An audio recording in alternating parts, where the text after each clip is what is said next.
everybody. We thought we'd be out in the morning, but now it's afternoon, and I think that that just illustrates that the court is very engaged on this issue. And, you know, the length and scope of the questioning that we saw today, it shows the level of confusion that has been created by the court's precedent in this area. And if you think that they're confused, then you ought to see how confusing it is for legislatures. So we've said all along the court needs to clarify its precedent, and it needs to create a workable system for legislatures to be able to do their jobs and comply with the Constitution and to draw maps that can have predictability and stability for our states in their congressional representation. That's not what's been happening with the jurisprudence in this area, and so whatever they do, we hope that it will result in better clarity and better instructions for legislatures. I'm going to let my Solicitor General make a couple of comments as well about his thoughts on the argument. You know, it's a long day. We've had collectively 4.5 hours of argument across this whole case, and we're looking to, hopefully we'll see some results sooner rather than later. Well, thank you to the Attorney General. My name is Benjamin Aguinaga. I serve as Solicitor General of Louisiana. I think what you heard and saw today in the courtroom was a bench that was fully aware of the difficulties that the states have been in under the court's voting precedents. If you know Louisiana's story, you know that for the past couple of years, we have been struggling to find a map, a congressional map that satisfies the court's precedents. It's been extremely difficult. We argued it once earlier this year. We're back here. And what I told the court at the podium is, look, at the end of the day, we really need clarity. The states need clarity on how they're supposed to comply with the Voting Rights Act and with the Equal Protection Clause. I think at the end of the day, that's what we're hoping the court will give us. And the court was extremely engaged. I mean, a 2.5-hour argument these days is almost unheard of. So we're very grateful to the court for the time that it gave us and the ability it gave us to express, you know, our concerns with the jurisprudence and how we think we can make it better. Any questions before we? Over the broader implications of the court's ruling in this case? Well, every time they handle a Voting Rights Act case, it has enormous implications across the country, and we're talking about congressional representation. You know, we've been mired in litigation over our congressional maps, not just during this decade, but since the 1990s. So, you know, we think the court needs to clarify its own rulings and make some sense of them. And what we heard today is that that's really hard, even for them. The question. I know you said race should play no part in drawing these lines, but without those considerations, Louisiana, a state where 1/3 of the population is black, only had 1 out of 6 majority-minority districts. Do you see that as fair?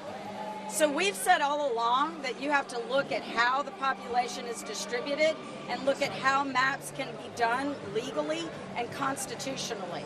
And that was the basis on which we defended the first map that we drew that was part of the Robinson litigation. And so, you know, I think that we've been over and over this argument about proportionality. Proportionality is not the test. And so, you know, I think we are all bound by the rules that apply. And the court has made that even more difficult with confusing precedent on telling legislatures what they can and cannot do. Milligan was the most recent case, not counting the Charleston County case. The Milligan case basically said you can think about race, but you can't think about it too much. That is not a workable standard. Our legislature passed a map that had been pre-cleared twice by the Justice Department and had been largely implemented after lengthy litigation involving prior maps where we did try and draw another majority-minority map that was struck down by the courts. So, you know, our legislature has been acting in good faith, not just this decade, but for decades past, in trying to comply both with the Voting Rights Act and with this court's jurisprudence. It is an impossible task. And so, you know, they need to fix this. This is real, you know, the job is clear from our standpoint that the court needs to fix this because we think the court is what's broken the process to begin with. Good? You mentioned you don't feel Milligan's a workable standard. Obviously, that decision just 2 years ago. Do you see any hurdles in trying to get the justice to reconsider a decision that was so recently handed down? You know, in my opinion, that makes it easier to fix, not less easy to fix. I hope that they will see it that way. I mean, you know, our case has just always been, I think, a good vehicle for illustrating the problems with the court's jurisprudence in this area. Our legislature has, in good faith, tried to comply, not just this time or the last time, but for decades.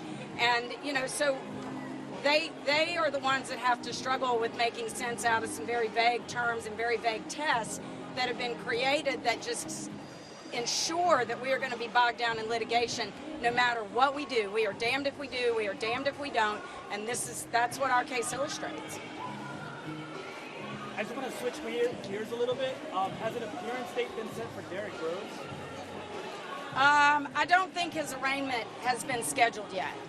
And I'm expecting it. I'm not promising, but I'm expecting that it will likely be a remote arraignment from Angola. What about the other 10 states? They've already been arraigned. And he's been charged, and we expect there to be an upgrade in those charges, but he has been charged, he just hasn't been arraigned. He was charged in absentia. He arraigned today and pled not guilty in court over Zoom. Oh, he just said he was arraigned today and pled not guilty over Zoom at Angola. So it happened while we were in court. Yeah. Good? All right, thank y'all very much.